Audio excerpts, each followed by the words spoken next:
Hey guys, it is Monday morning. It's Monday morning today.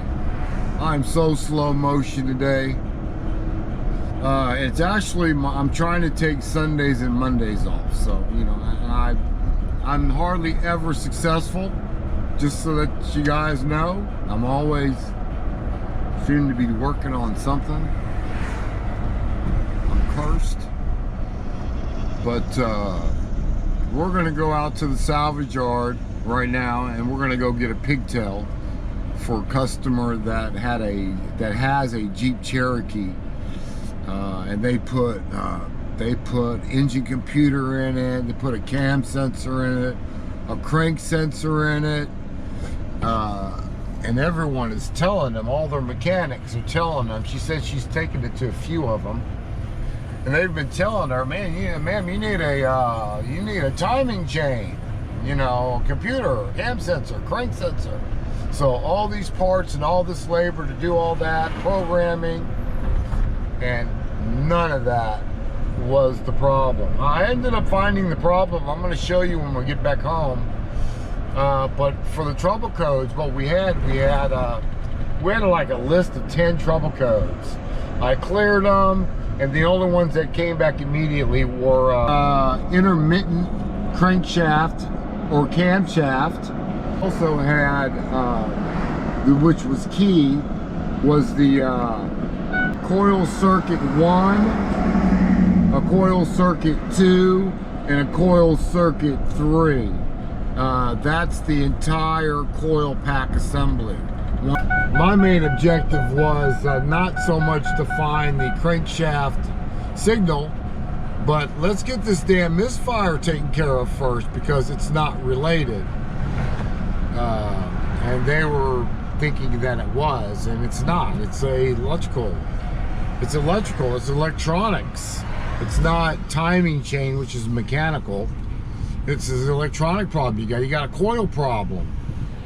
That cam sensor code is not creating a coil circuit fault. All right, guys, we're here. I just cut off the connector I needed.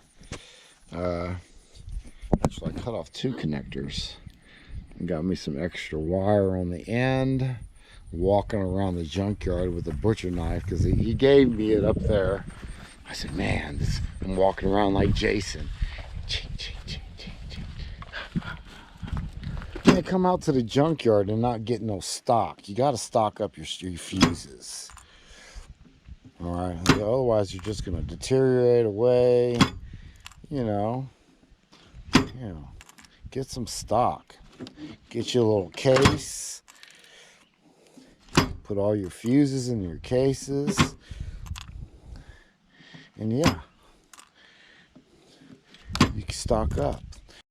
Hey, you're a freaking thief!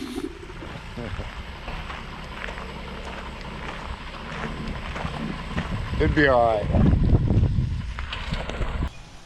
2001 Jeep Cherokee, they replaced a computer, put a new computer, programmed it, cam sensor, crank sensor, computer, coil pack.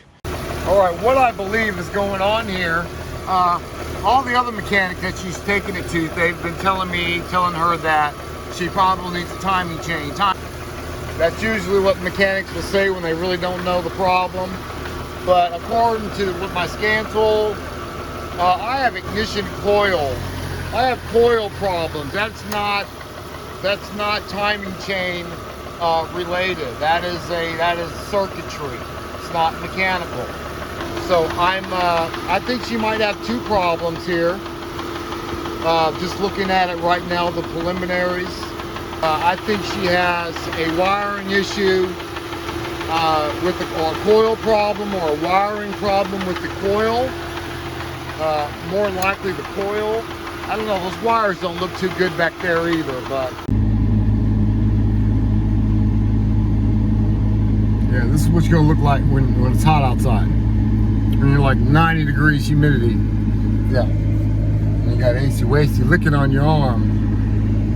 Nice. Yeah. I know what you mean, buddy. I know what you mean.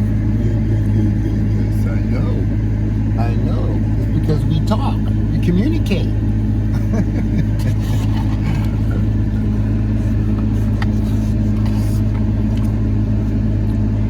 All right, guys, you guys know all the thing I did was really unplug these 3 connectors, and I just cleaned up my ground a little bit.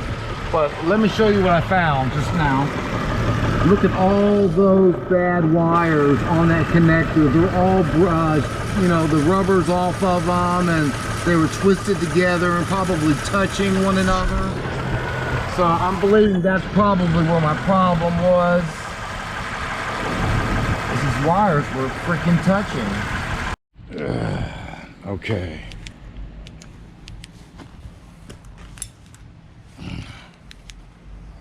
All right, let's take a better look at this plug, y'all.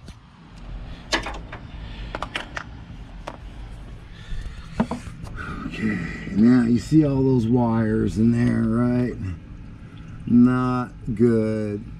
And there's not enough room to repair them, so because you know the brake is real at the connector base. So what's going on is when when it was in there, you see all these wires like that, right? They were twisted like that. They were twisted and they were touching. So, you know, I'm just gonna have to find me another connector and snip it off like 4 inches back and splice in the wires. Yeah, that's what we're gonna do. I'm gonna go ahead and leave them like that. I separated all the wires so they're not touching anymore, so it runs better. Let's give it a crank and let's let it run for a while. There's still going to be a long crank time. I understand that because we still have that crankshaft code coming up, but I am not worried about that. I was worried about the coils firing.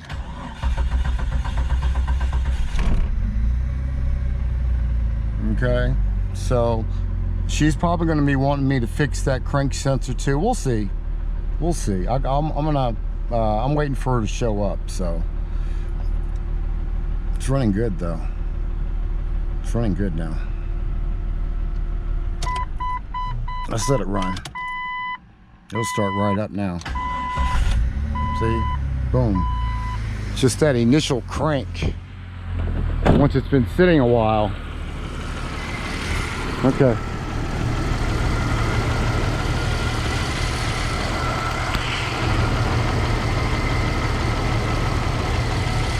Still got a little surge. It was worse than that. I cleaned it out a little bit. Notice I'm not getting, the vehicle is running good again. And I'm not getting my coil faults anymore. 1 circuit, 2 circuit, and 3 circuit. So yeah, I still hear engine noise, but you know, it's running better. I'm not expecting this vehicle to run A1 because I'm getting an engine noise for one. I'm kind of finishing up the video. It sound better. Yeah, I'm going to explain all that to you. Let me show you. Okay. We really should have, but yeah. I want it to run a little bit better. Okay. So, because you had surging going on. Right. You've heard that surging for a while now, because I hear it a lot on the Jeeps. Really? That surging, you Yeah, know what I'm talking about? Okay. That ain't got nothing to do with the crankshaft sensor. Right. Okay. All right, so this is what your problem was. What I did, well, let me show you. Let's go, hup. Hup. Solve that problem. All we have left is that the crankshaft code. All right, I went ahead and just butt connected them, guys. I'm just gonna put a little liquid tape inside the holes, and I'm gonna wrap it up. And that's a 2000, man. All right, guys, looks like we got this thing fixed up, running good again. I'm just gonna mention this. I just you see that fan shroud is not on there. Very dangerous, guys. It almost got me like 3 times. I won't work on this car again until that's fixed. Yeah, that's your fingers coming on. I had my elbow there one time, really close. I said, oh my God. Because I was sitting down, I was like this. Yeah, it almost got me. All right, guys, well, we're fixed up, man. It's a done deal. We got this fixed up. She got a computer, a coil pack, a cam sensor replaced, the crank sensor replaced, and all for a wiring issue that was pretty easy to find. But in order to find wiring issues, you got to have schematics, guys. You got to get some schematics. If you're a mechanic, you need schematics.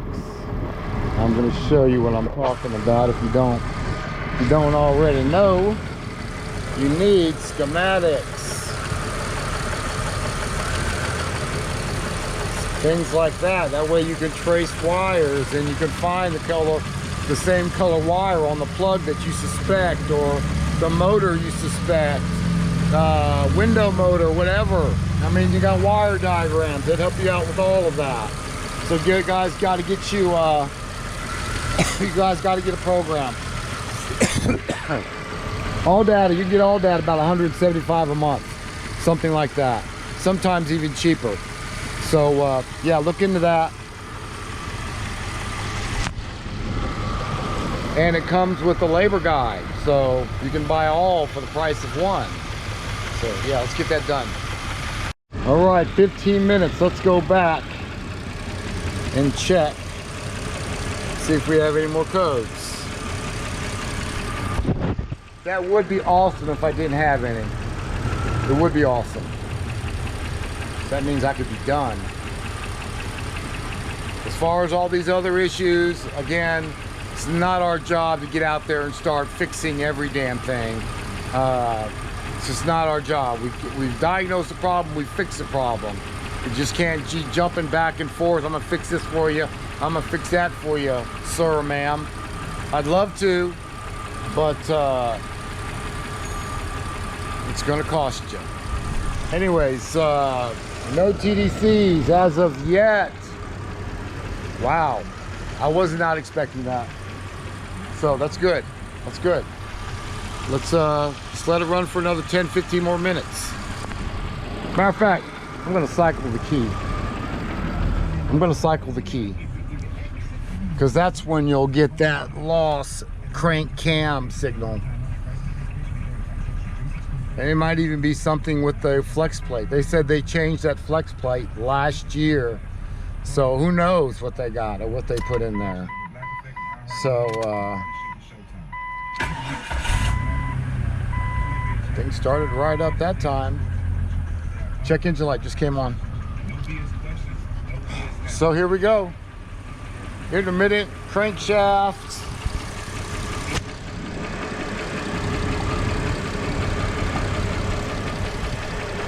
Yeah, and there it is, guys. The old one we have left. I don't want to come off like I don't make no mistakes and I'm super mechanic, because I'm not. I learn stuff every day. Every day. This is a field where it is required to learn continuously. It's always learning, always. All right, on that note, I'm out. Peace. Hey guys, welcome back to Hayes Mobile Auto Repair. We're in Jackson, Mississippi. Last video, I believe it was a mobile mechanic, how to make money as a mobile mechanic. This is going to be kind of a continuation on that. So you want to be a mobile mechanic. All right, I got a little list here, you know, how to start your mobile mechanic business. You got to have some knowledge.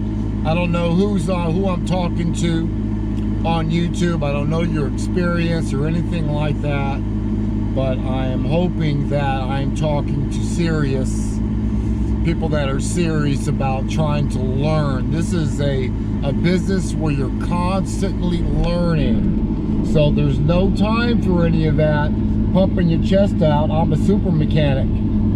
There's no room for that in this field, or in a lot of fields, okay? This is constant learning. I've been doing mobile mechanics for over 30 years, and I promise you, I learn something every day. Every time I get out there and I do my thing, I'm learning something, or I'm trying to learn something. Just so be humble if you can. You know, sometimes I get a little cocky. I ain't gonna lie, I get a little cocky, but it's all in play most of the time. So you gotta have some knowledge if you're gonna get out there and you're gonna start dealing with people. You're gonna start dealing with tools, part man, being a secretary. If you don't have that knowledge, you're gonna have to get that knowledge from somewhere, at least the technical side of it. Maybe a trade school, maybe in a shop with no ASCs. If they hire you, do oil changes, and maybe they'll bump you up to brakes and things like that. You can get it that way. It's good to have some shop experience. Go ahead and be a slave for a couple years and learn how the automotive industry works, talking to customers, how they get their parts, and you learn all the intricate details of running a shop, because all that stuff is going to come into play as a mobile mechanic,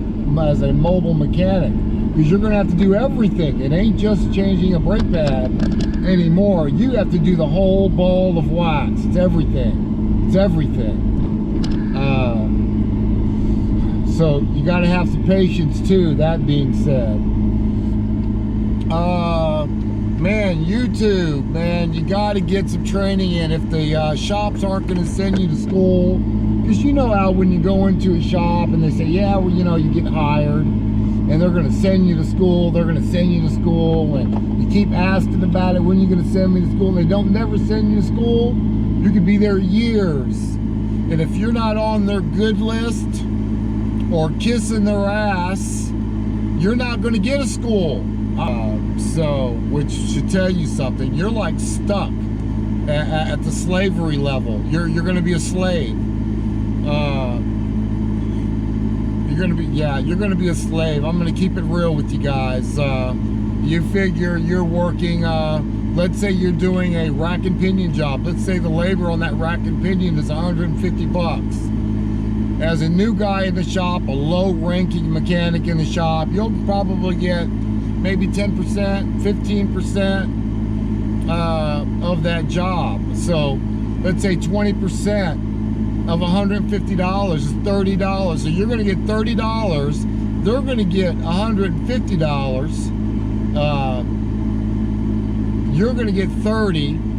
They're going to get $120 for your labor, your time. So you got to put out, man, you got to put out 30 times. You got to put out 5 rack and pinion jobs to get $150. Same job. All right. Now, when I do a rack and pinion as a mobile tech, you'll get the whole pie.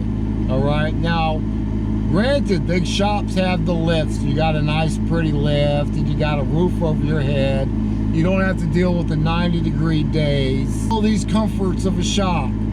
And sure, they deserve a little bit more, I guess. You know, they're basically renting you a stall, a bay, so you can do work, since you don't want to get out there and get your own shop built and sacrifice. Yeah, they're going to give you a bay to work in. So, you know, that's where you get, are you a slave or not? Yeah, I always felt like I was a slave. Because I was putting out, when I was in the shops, man, I was putting out a lot of work. I was putting out all kinds of work. And my checks were too damn small for the amount of work that I made them on a weekly basis. So I started getting a bad taste in my mouth back in '97. I was working for Goodyear at the time. I was in Jacksonville, Florida. So, and I started doing mobile calls back in '97. I used to take the Goodyear truck because that's what I was driving, because I didn't have a vehicle. Long story. And I started doing, I realized I was making more money in Goodyear would pay me in 2 weeks than, and I would make that in 3 days. So that kind of clued me. I should have started my mobile business then, but I didn't. I waited to 2005, 2006 to start this business. I was in New Orleans. All right, anyways, enough of that. Basic tools. You're going to need basic tools, guys. And as a new mobile mechanic, and you got some, you have basic skills. You can do a brake job. You know, you can do a tune-up. You can diagnose small, little diagnostic skills. You have little diagnostic skills. What I recommend is for ta-da! All right, you know, guys, let's go ahead and get away from this Cherokee for a little bit. Let's go do a mobile call. It's Sunday, and I got started, and I already started talking to customers, and you guys know what I'm going through. So since we already started, let's go ahead and do another mobile call. We're gonna go to Ridgeland, Mississippi today. I told her I have a $100 minimum to come out, and she says, well, I already paid $100 to somebody. Obviously didn't fix the problem or didn't find the problem. So anyways, I had to say, you know, it's $100. You know, it is what it is. So let me get my dogs. Hey, Shadow, go in the truck. Let's go in the truck. We're gonna get my dogs and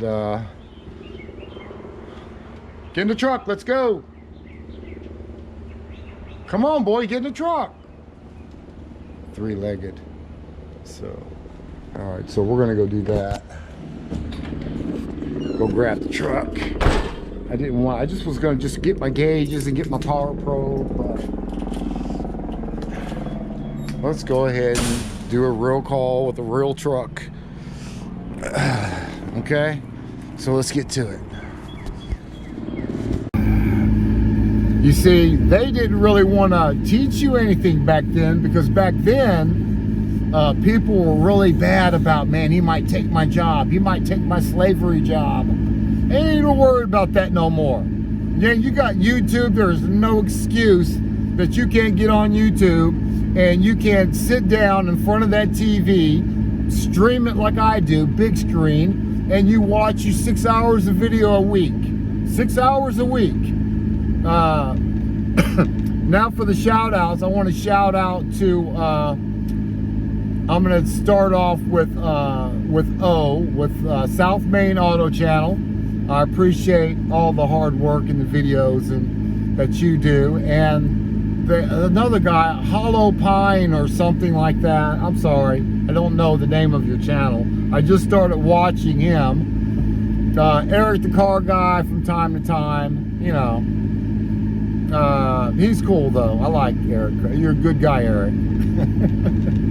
But I really watch Scanner Danner the majority of the time. If I can find something on Scanner Danner's channel, that's what I'm gonna watch. I've been subscribed to his premium channel since 2013, and that's when I decided I have to do better diagnostics.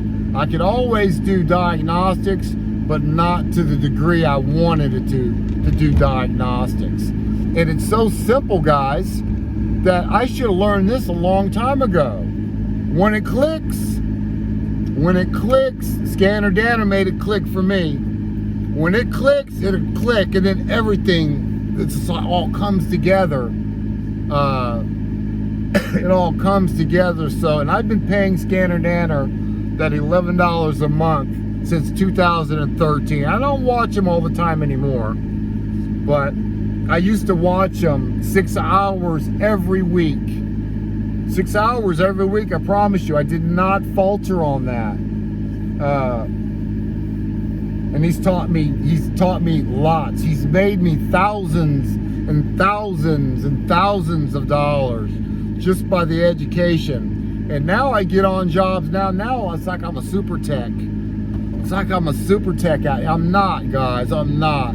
But you guys make me feel like I'm a super tech, and I'm not. There's so much I have to learn. But I get out in these jobs, man, and I'm telling you, they're coming from these big, well-known shops in Jackson. And they say they can't find a problem. They can't find a problem. So, and I get to them jobs, they call me because I got a lot of good Google reviews, I guess. That's what they say. And I do.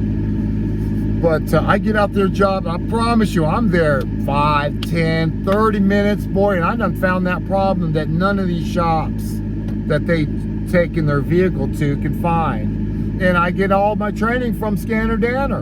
I'm just saying, I do all my right checks, I follow the flow, I don't overthink things. Like I said, it's all gonna start clicking once you start doing a diagnostic. So I'm recommending to that. I'm recommending you guys get on a YouTube channel and just watch videos. It doesn't even matter if you want to see that video or not.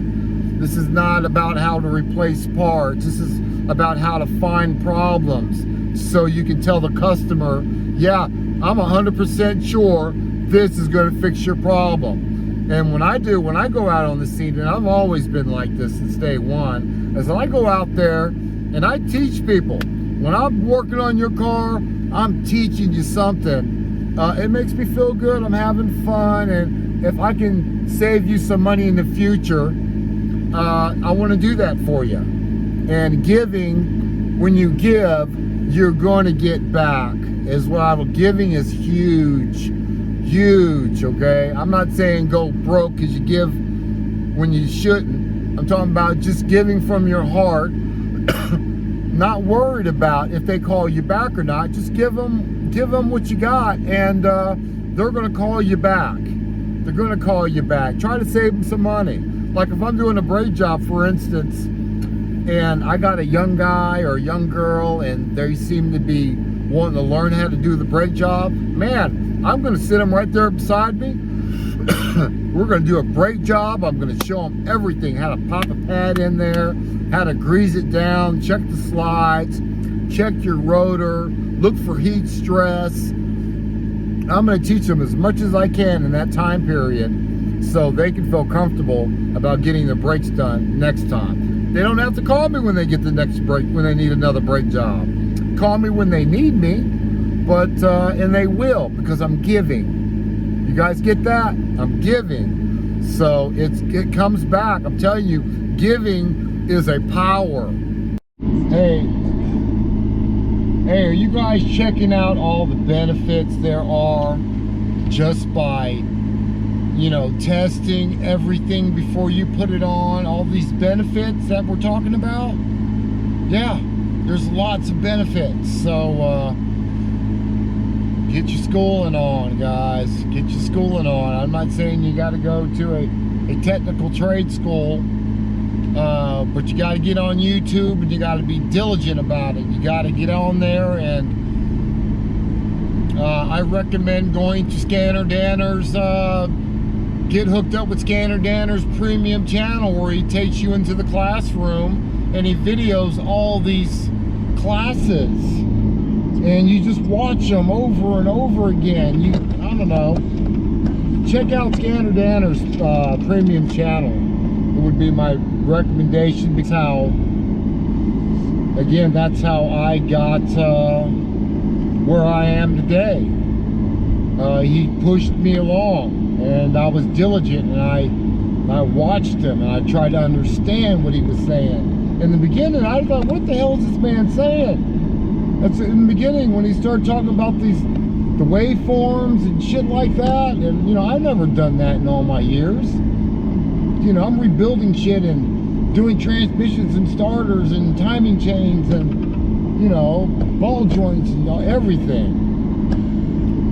And I started looking at that, even though I was interested in that. Back in the days, you used to have the Bear oscilloscope. I wanted those guys to teach me how to do that, but these damn master techs didn't want to take the time to show me anything. Yeah, I'm kind of resentful about that. You know, and then we'll talk about, oh man, that just brought me on to something else. I was thinking about that kind of stuff. You can work for Goodyear for years and years and years, and they'll never send you to school. They'll never send you to a class, even though they promise. All these shops promise, we're going to send you here, we're going to send you there, and they ain't sent me nowhere. Yeah, they ain't sent me nowhere in all those years I worked for them. So they basically got me stuck. They basically got me stuck in a position where I can't grow. I can't get better, you know. They call me the lead tech or whatever, but I don't know shit. I don't know shit. I know brakes and front ends and, you know, steering and, you know, teach me about negatives and positives, potentiometers, thermistors, 5-volt reference, computer grounds, you know, how the systems really operate, the electrical systems.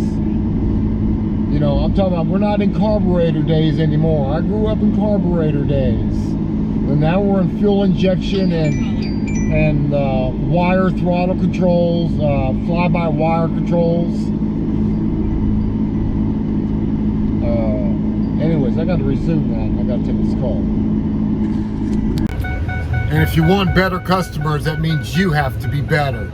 You have to be better. So, yeah, work on yourself. Be better, and you'll get better customers. If you're sloppy and unorganized, you know. At the next stop sign, turn right. Those are what your customers are going to be like. You're going to get the messy customers, okay?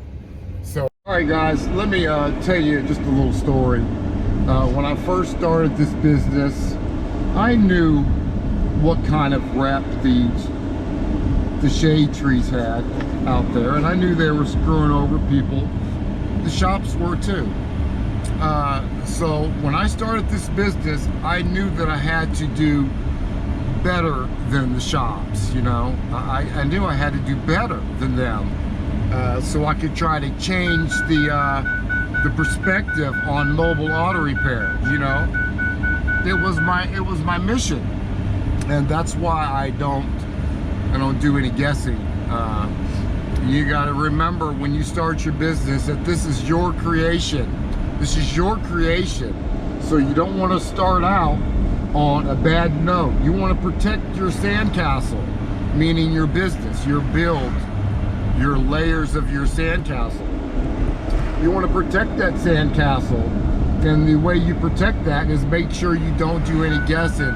Don't let people have a reason to talk bad about you, because a bad word will spread faster than a good word, okay? So protect yourself, protect your business, protect all your hard work. Don't guess, and you'll be fine. I promise you'll be fine. Don't start any bad habits. Don't start any bad habits and you'll be just fine, okay? Anyways, that's about the end of the video, guys. I'm really tired. 4th of July is coming up, so I'm gonna get me a couple days off. So anyways, you guys have a good holiday, and I'm out of here. I'll see you next time. Post comments below, and yeah, I'll put something in the description if you want to donate to the cause. Yeah, I put a description in there. You know, I make about $120 to $150 a month making YouTube videos. It's not a lot of money, man, and I put a lot of hours in making these videos, and I don't mind. I just did it for fun. I really didn't do YouTube to make money, but now that I'm making money, I got like 2,500 subscribers. Yeah, I'd like a little appreciation from time to time. Drop me $1, 50 cents. My link is in the description. You know, if I help you out, because I know I help a lot of people out, you know. I'm talking about helping them out where they don't have to spend all that big money, because I'm showing them the problem. Silver bullet fixes. Yeah, I appreciate a little thanks, Hayes. You know, a little token of appreciation. All right, man, that's enough of that. But thanks, guys. I kind of got stuck on that because I didn't want to make it sound like I need the money. It's just it's like appreciation. I like a little appreciation. All right, guys, I'm out of here. Peace. Hasty Wasty Shadow Waddle and Hayes Mobile Auto Repair. We're in Jackson, Mississippi.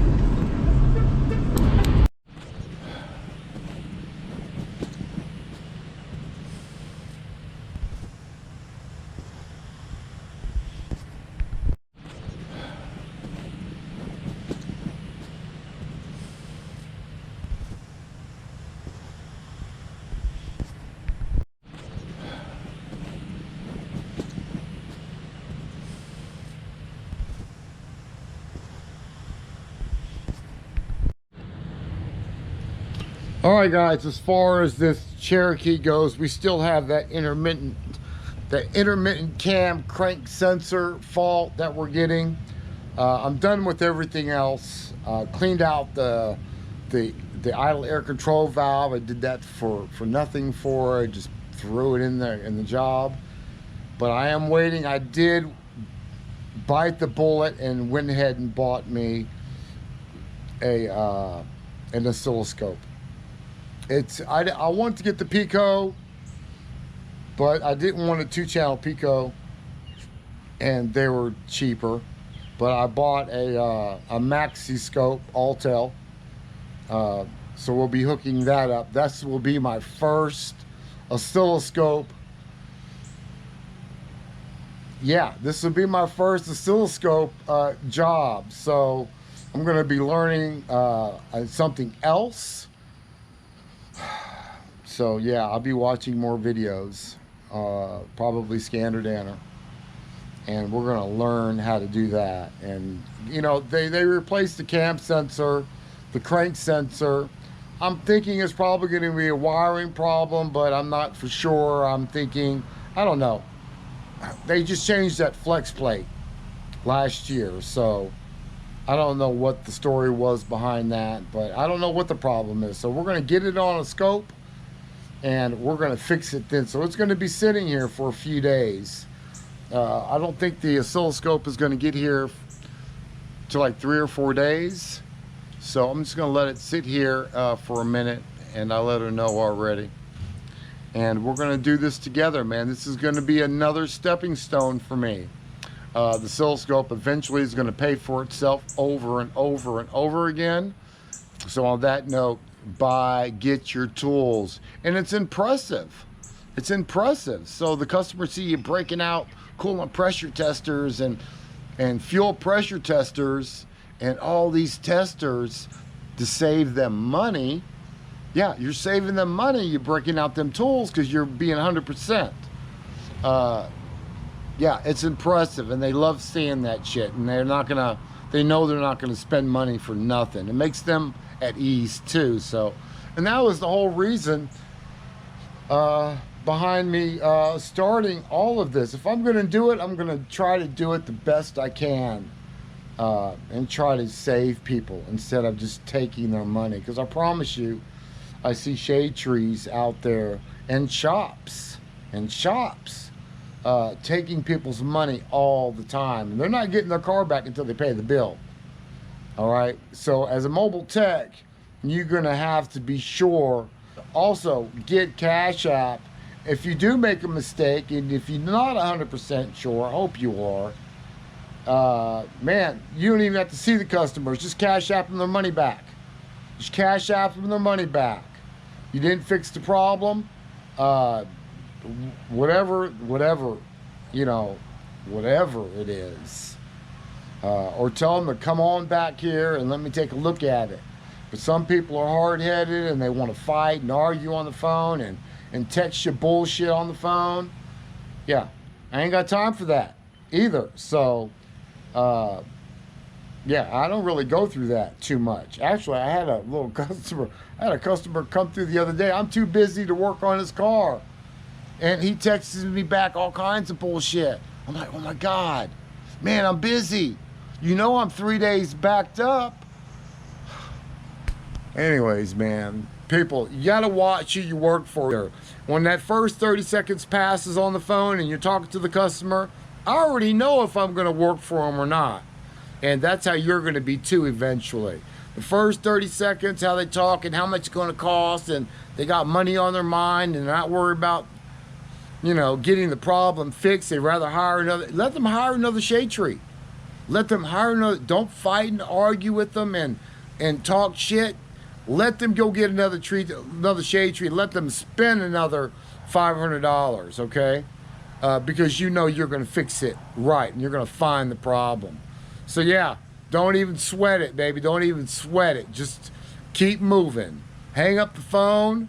The phone's gonna ring again. All right, guys, on that note, I'm out here, man. Yeah, I drank a little bit. I got me a drink. I don't even drink. But I bought me a little bit of a bottle of E&J. I'm stuttering now. Anyways, I'm gonna go in the house and chill out. All right, guys, I'm out. Peace.